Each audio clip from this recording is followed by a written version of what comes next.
Okay, here's example number 4. The problem says a mass m is rotating on a horizontal frictionless plane around a tiny hole. A massless string is connected to the mass, and the other end is pulled slowly.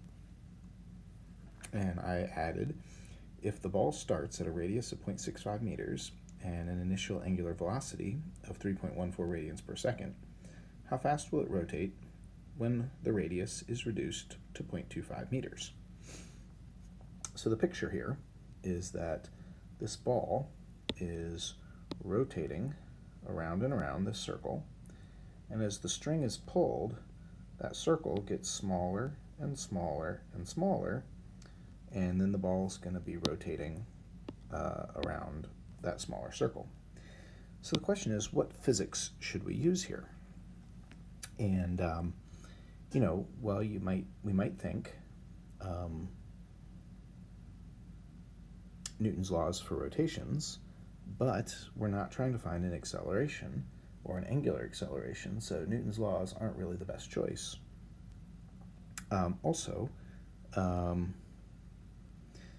So then it's either conservation of energy or conservation of momentum.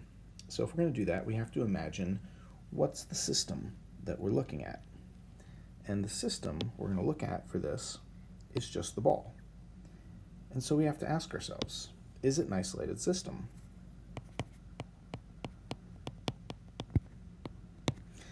And the answer is no, it's not an isolated system, because the string is pulling on the ball. So we say, okay, well, what if we add the string to the system? Then is it an isolated system? No, because someone's pulling on the string. And so it's still not an isolated system. And so, okay, if we go back to one of the first videos, we said, well, does it have to be a perfectly isolated system? And the answer is, a perfectly isolated system would conserve energy and momentum and angular momentum. However, in order to conserve energy, all we really need is to make sure that the force doesn't do any work.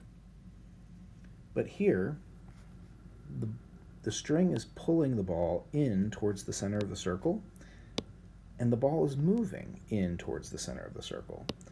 So that force is doing work. So we can't use conservation of energy. What about impulse? Does the force provide any impulse? Well, there's a force times time, and so that is impulse. So the force might be providing impulse to the ball, so we can't use conservation of momentum. But the force is not providing any torque to the system. How do we know? Well, the force is applied right to the center of the ball, and so it's not providing any torque, which means for this system we can use conservation of momentum, or conservation of angular momentum. So when you get a problem where you want to use conservation of angular momentum, what we're going to say is that the moment of inertia before we've pulled the string times the angular velocity before we pulled the string is equal to the moment of inertia after we pulled the string times the angular velocity after we pulled the string. What we're doing is we're saying that there is conservation of angular momentum.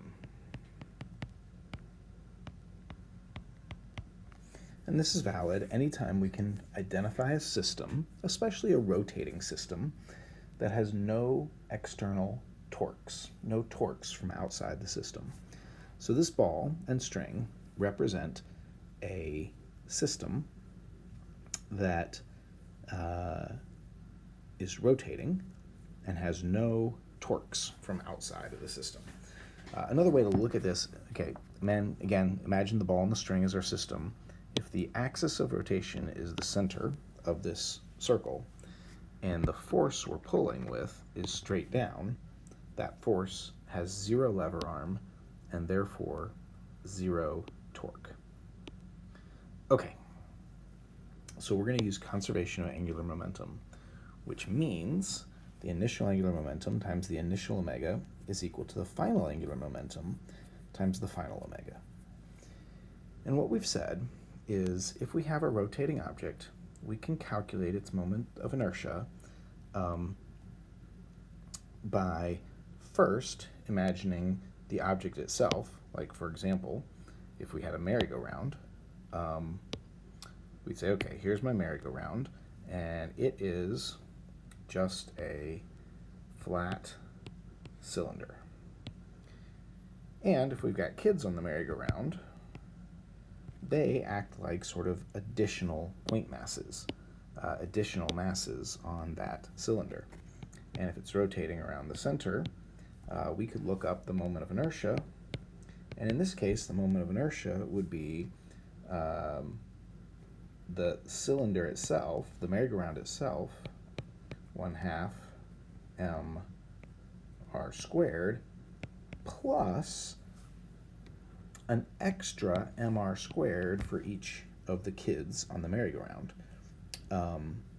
And so we would add mass 1 times radius 1 squared plus mass 2 times radius 2 squared if this was mass 1 and it had a distance of radius 1, and this was mass 2 and had a distance of radius 2, and this is, I don't know, call it mass 0, the mass of the merry-go-round itself, and the merry-go-round itself has a radius of capital R. Because the merry-go-round is a circle, we use the formula for a circle, 1/2 mr squared. But because these guys are just extra masses that are added onto the object, we use mr squared for those extra objects. Now, how does that apply to this problem? This problem doesn't have a merry-go-round, so we don't have a 1/2 mr squared. This thing is basically a whole lot of nothing. I guess you could imagine it as a merry-go-round, right? You could imagine this thing as a spinning merry-go-round, but the mass of the merry-go-round is equal to 0. It's not there. Or, I suppose, we could imagine it as, maybe more realistically, a thin rod, right? We've got a thin rod with a ball out here on the end. So how should we figure out the moment of inertia of a thin rod plus a ball out on the end of the thin rod? Well, it should be 1/2 times the mass of the rod times the length of the rod squared plus the mass of the ball times the radius of the ball squared. So it's the shape, the rod, plus the added mass that's out there on the end of the rod. The only thing that makes this problem interesting is that this rod is massless. We're told that the string has no mass, so this part is massless. So the moment of inertia of that ball out on the end of the string is just the mass of the ball times the radius of the ball squared. So for this problem,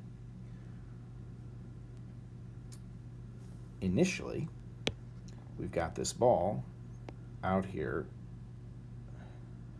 spinning with an angular velocity omega, and then later, after we've pulled the string, the ball's going to be moved in to a smaller radius, and it's going to be going with a different angular velocity omega final.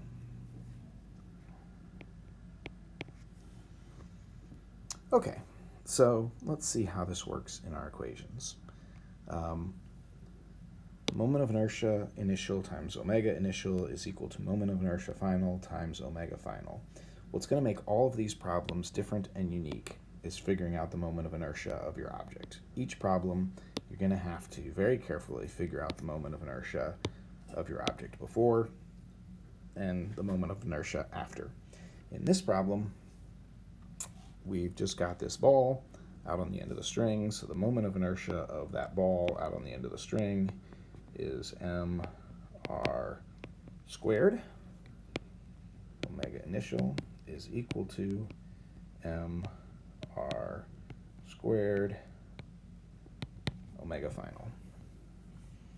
So we see that the masses cancel, and I get 0.65 meters squared times 3.14 radians per second. Let me make sure those numbers are right. The initial radius is 6.5, and the initial angular velocity is 3.14 radians per second. And that should equal the final radius squared, 0.25 meters squared, times the omega final. So we can plug that into our calculator, and I get 0.65 squared times 3.14 divided by 0.25 squared, and I end up with a final omega of 21.2 radians per second. And what you can see is that it will be spinning much faster after we pull the string in. Hopefully I can do a demo of something like that in class, and we can actually see that happen. That would be fun. But for now,